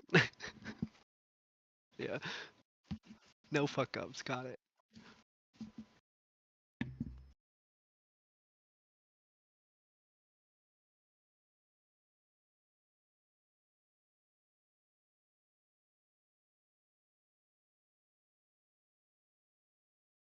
And up to this point, the whole movie is like a montage of the quadrillion ways he can fuck up the mission. Yeah. Nice. Hell yeah. So the tension's high. I guess that's certainly very different than the Groundhog Day, where it's like This guy has no fucking idea how he got in the situation. At least, again, that's another one I haven't seen in ages and ages and barely remember. But if I remember right, it's like he doesn't know how he got in the situation, and it's not clear, at least for most of the way while he's in it, how to get out of it. Oh, he never knows. Like when he gets out of it, finally, it's a total surprise. Yeah. Yeah. See, in his situation, I would probably become evil at some point. Whereas in like the Edge of Tomorrow, it's like there's this concrete. It's like we know. I guess to some extent, we have an understanding what's going on. It's useful to us. We don't want to get rid of it, but like we know how to get rid of it if we wanted to. Like, did they know that? Did they know that transfusing him and all this and that would get rid of his power? I don't think so. Yes. Yeah, actually, because that's how she It was- lost her power. Yeah, Okay. she knew because she Oh. lost her power. Yeah. Okay, yeah. So there's precedent for that.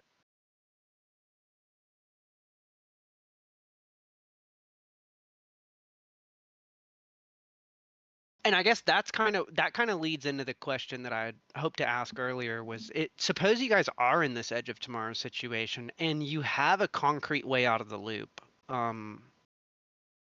that doesn't necessarily require that you save the planet. What's your move? Oh, I'm saving the planet. Yeah.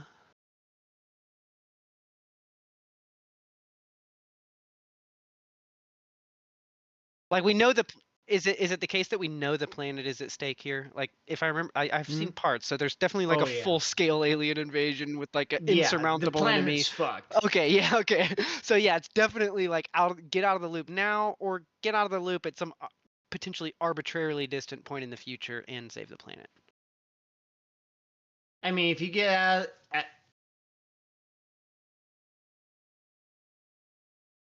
right. Do you think you could hit like some point where your desire to not continue is greater than your desire to save the world? Mm-hmm. Yeah, sure. I could not say my mental health, So I could Be honest say. with you guys, I think I could hit that point.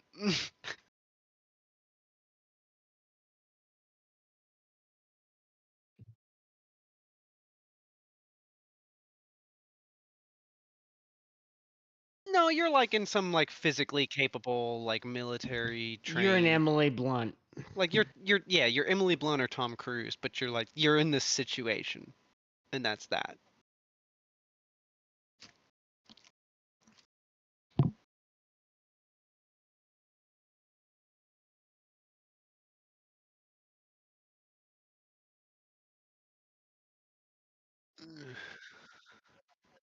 Suppose you're just not certain that you're incapable. No. Suppose you're not certain that you're in like you just like all you like you just don't know that it's impossible, but it's actually not clear to you that you can do it. You know what I mean? Like it might just be some arbitrarily just infinity of suffering for just you while the world continues in stasis forever. That's not off the table. Well, that's always the option.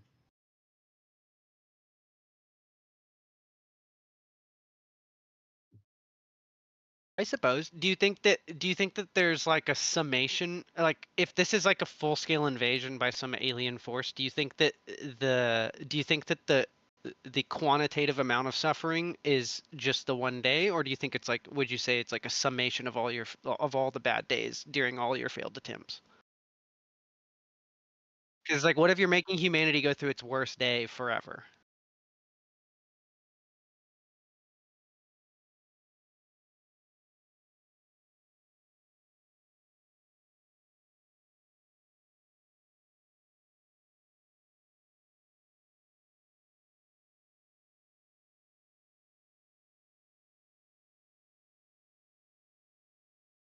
Mhm.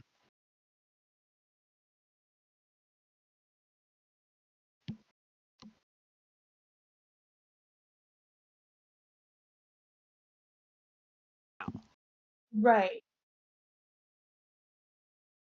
Like if they're resetting,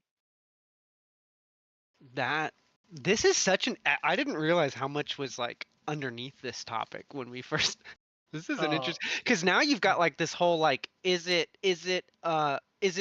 ethically permissible to do awful things to people if you have the Men in Black neuralizer? This is my favorite question of all time, and you guys just led right into it.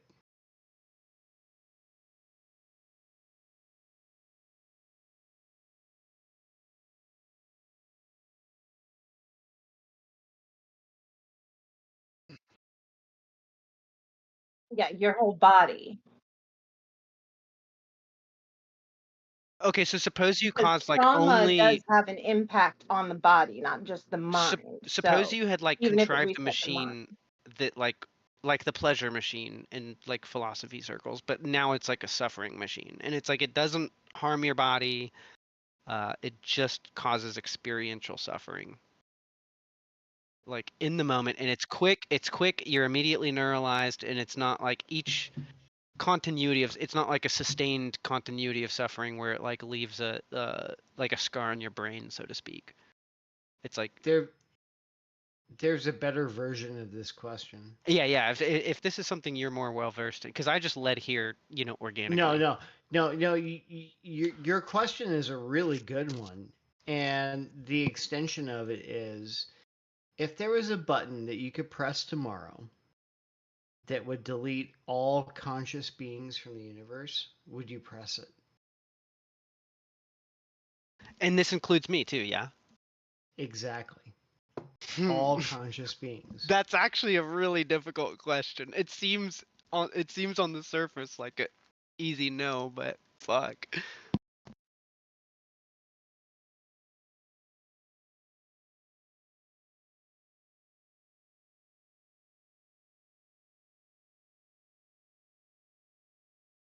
But do Well, you that's think just having negative meaning is like it's worth, like, what's better, having no meaning in the universe or having a bit more negative than positive meaning? I think that's loaded by itself. Like worse is a value judgment. It's inherently subjective. Right, that's what I mean. Because if there's no conscious beings, there would be no meaning because meaning is subjective. Yes. Yeah. It was But so even it more- wouldn't be bad. It wouldn't be good, but it wouldn't be bad. Exactly, because Yeah. if there's no existence, is there any suffering? No. Yeah. Yeah, I get that.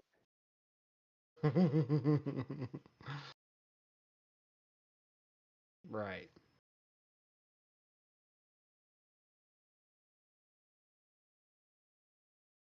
And you Then might, you're Yeah. there's a doing lot of away, people yeah. that you might ask that would say that, the quantitative summation of, human suffering is greater than human flourishing.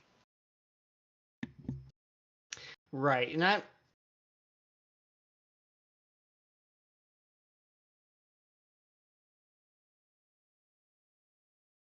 Sure.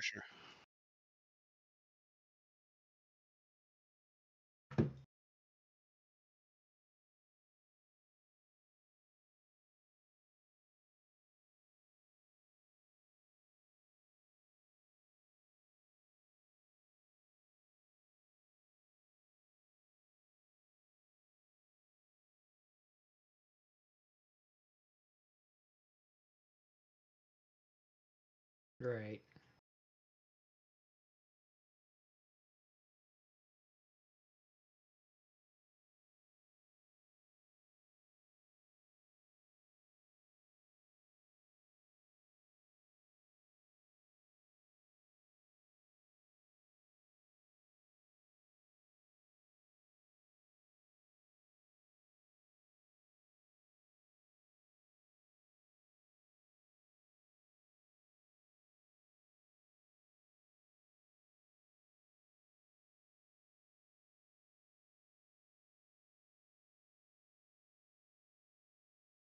Mhm.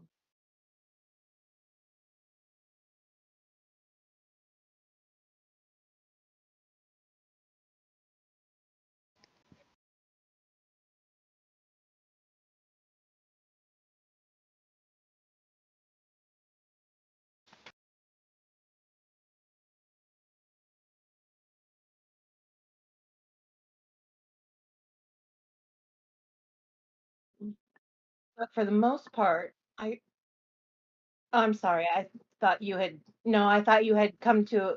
Sorry, I didn't realize you weren't done yet.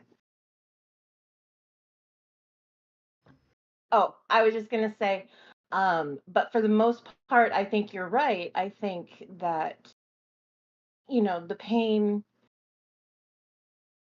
is ultimately, not. It's not so great that the rest isn't enough. Like my pain has made me who I am, for one, and clearly the rest is worth it because I'm still here, right? So And Right. That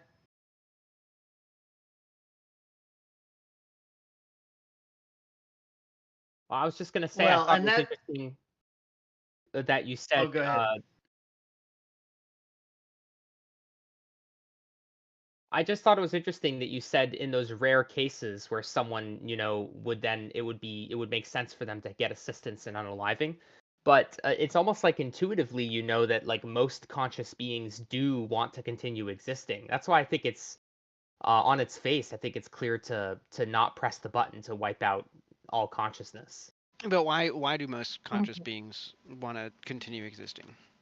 Isn't that just a function of their selection processes? Yeah, but that And doesn't isn't mean that it's like not saying, true. isn't that like similar to saying we shouldn't destroy like a bunch of complex enzyme structures because they filtered up through the selection process? I don't think it devalues it though, because that's like the meaning and value comes from us, even if we are completely determined by just enzymes and chemical processes. I guess you can reduce it to that, but Well, I'm not saying we're just enzymes and chemical processes, but I'm saying like other things become ubiquitous through selection processes, and I don't think there's any reason to assign like a normative claim about how we should treat these things that arise in this way just because they arose in this way. oh, okay. Like, okay, I don't know. Yeah, I acknowledge that a lot of us like want to survive because like we're just like because yeah, we want to survive, right? But I think that we're that way because of like a bunch of selection processes, and I don't think there's anything like under the hood there in like a metaphysical sense that would make it, like I don't want to press the button, but I don't think it's wrong to press the button. If you know what I Okay. mean? Yeah, yeah. Back again.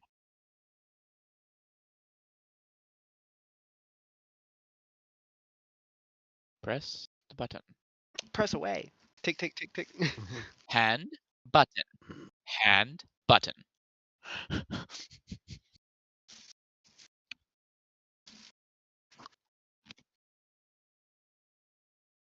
Right. Oh, wait. And What button are you the Yeah, pressing? whole I don't want to. I just don't think that other people's choices are like metaphysically What? sacrosanct. That's What all. button are we pressing? Oh, you in yeah, you fast missed fact it. base. Do you want to? It seems like you have the most complete, concise rundown. Yeah, so the hypothetical that I posed was if there was a button that would eliminate all conscious life forms from the universe, like Thanos times 2, would you press it? Because that would eliminate all suffering from the universe. Oh, probably. All right. how am Now, I not surprised? I'm not with you, Now, but I don't there's hate a you reason for saying that. Hold up. there's a Hold up. reason that I bring this up. Though. Hold up. There's a reason that I bring this up. Who said I'm So, not surprised, and why'd you say it? That was me because we've had a lot of conversations, and that was just the Mom? answer I expected. Oh, damn, Oh, Vic okay, and so my both of us. fake mother. Vic and my fake mother both called me out.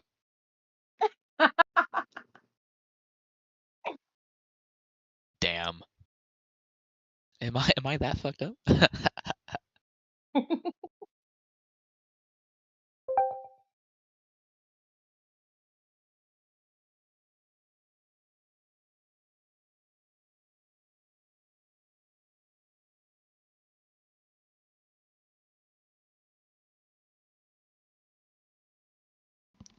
Wow. Are you a misanthrope, Brigham? Yes. Okay, that's why. Yeah. Yeah. That Utterly was and that completely. put it very concisely. Yeah, so I would be like I'm not like fully inclined one way or the other, but I don't like hate pressing the button because I'm like a moral anti-realist. I think you've got like a bone to pick. I am a complete and total yes, I openly identify as a misanthrope actually. Um my overall philosophy is pretty damn pessimistic. Um it is just basically pessimistic nihilism and misanthropy had a hate baby.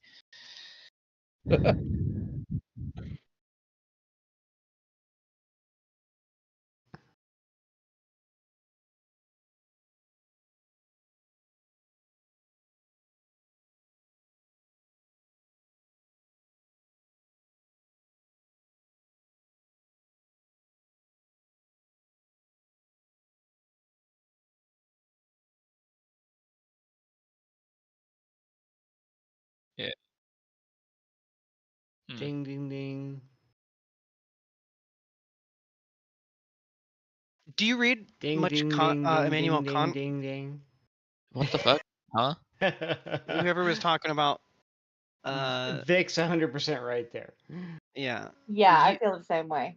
you sound like you've got a huge value on like autonomy. Human autonomy. Yeah. Well, You like Kant, don't you? Hmm. Yeah, that sounds like Kantian for sure. As as someone whose specialization in my degree is what schools of Western philosophy, learning about Kant was kind of eye-rolling for me, but I will admit it's fascinating. I will admit it's fascinating. well, I agree. the reason why My ethics professor laughs every time I roll my eyes. the reason why I was dinging at Vic is this particular question exposes a blind spot that a lot of humans have.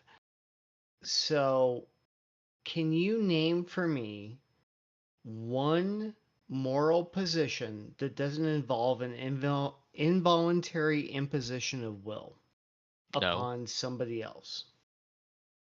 No. Because it doesn't exist. Can Exactly. you repeat that? Yeah. Is I there can. any It's moral wrong to masturbate. position? Hold on. Is there any moral position you can take that doesn't involve an involuntary imposition of will upon another mind? Yes, it's wrong to masturbate. That's one. Demonstrate that. I'm sorry. Demonstrate masturbation. No, no. What I mean And to say put is it on what I video, mean. What I'm please. my claim about masturbation is that become it does not Pornhub. constitute an imposition on the free will of another agent. But it is a moral claim that lots and lots of people have. It's a moral claim, but you can't demonstrate that as a moral. Oh, I'm sorry. problem. Did I misunderstand the question? Sorry. I thought It's impossible. we were talking about just moral claims. What was the? Sorry. was the question? Maybe I wasn't. Maybe I wasn't precise enough. Demonstrate a moral problem. Let's use that word. That doesn't involve a imposition of will upon another. Hello, Bubble. What? I hate to be this guy, but I am this guy. What is a moral problem here? Like whether or Uh, not not Something quite. is a moral question. Let's put it that way. Like these dilemmas that people say, like, you've got like a Exactly. trolley problem. Okay, yeah. Yeah. Give me a trolley problem with masturbation in it, I might convert my view. You know, that sounds like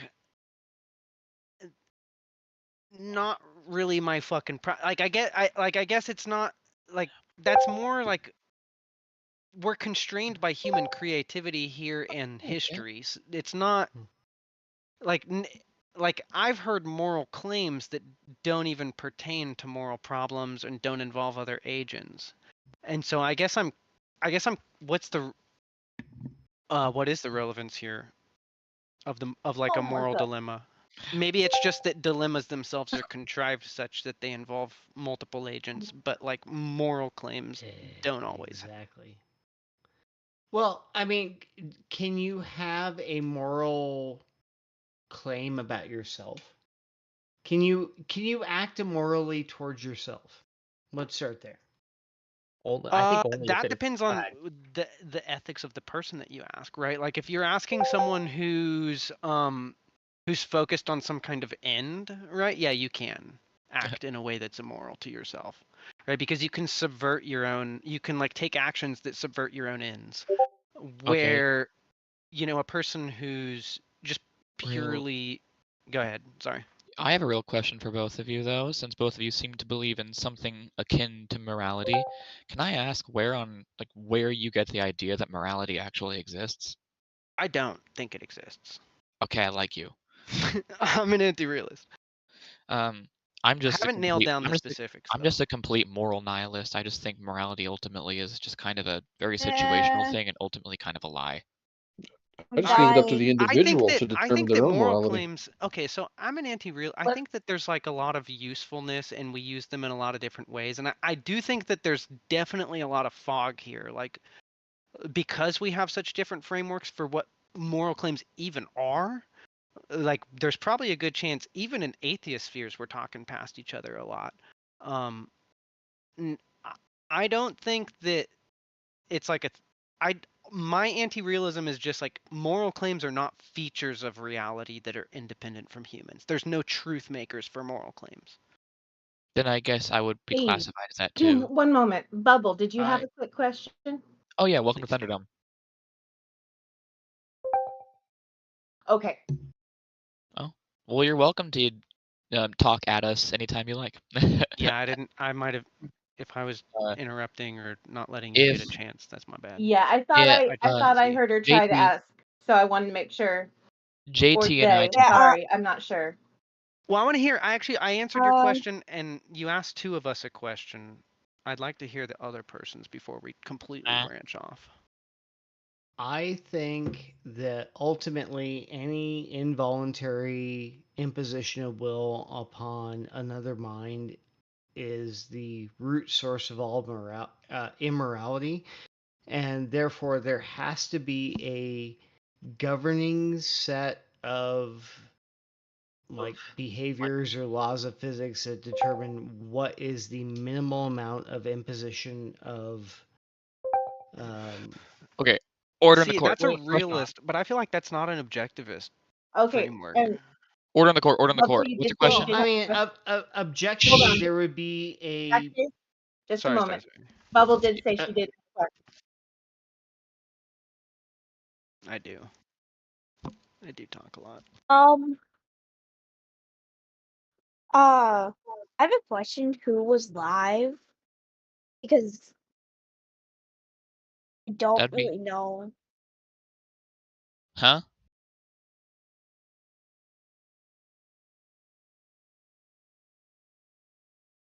Are you asking who's live right now? Because that would be CD and Ollieman. Yeah. Yeah, because yeah, that's what I was asking. Okay, Oh, back is to the base. stream messed up? Back to our.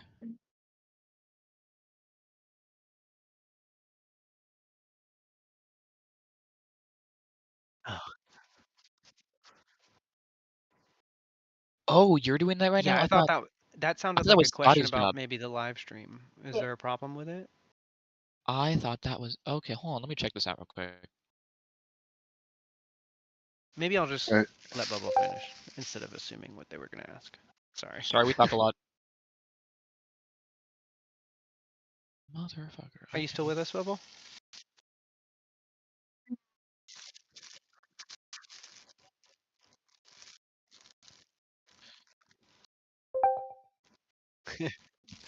Oh, okay.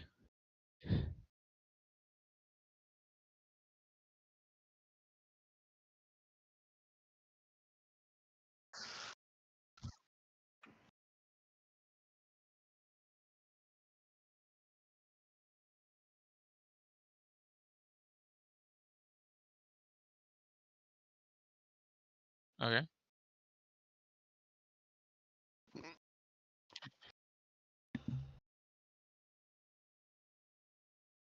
course, of course.